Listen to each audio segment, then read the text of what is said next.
Hi boys and girls, and welcome to another math distance learning video. So today our learning target is I can relate math mountains to addition equations. So last week or a couple weeks ago we had so much fun learning about math mountains and tiny tumblers. Today we're going to dig a little bit deeper and you're going to see how math mountains can be related to addition, and later on you'll see how they relate to subtraction, but we'll just focus on how they relate to addition today. So let's see what kind of problems we're going to be tackling this week. So this is an example problem. I want to remind you that this is a math mountain. Just picture it in your head. This is the top, and then down one side is one partner, and down the other side is another partner. So take a look. What numbers do we see? So here's 2 and 2, and guess what?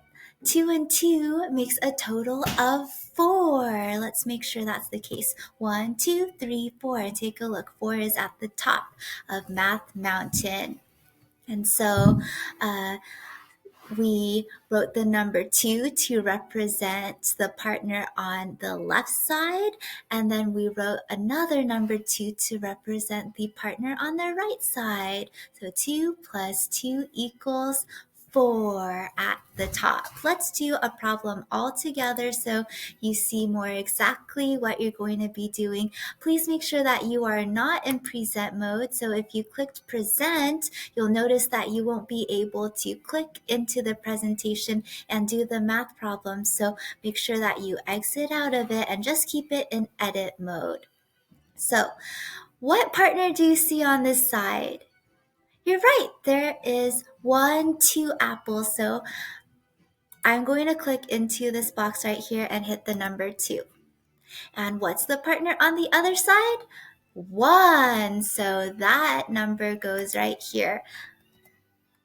And now let's figure out what number's at the top of Math Mountain. 2, and one more is 3. So the total is 3. I'm going to click the number 3 up at the top of Math Mountain and click after the equal sign and hit the number 3 one more time. Let's read the equation together. 2 plus 1 equals 3. Please make sure that you are putting the number that you see on the left in the beginning and putting the number you see on the right side of Math Mountain right here. So I hope that makes sense. Anyways, have fun with this math activity. I can't wait to see your hard work. Have a fun week and see you next time. Bye.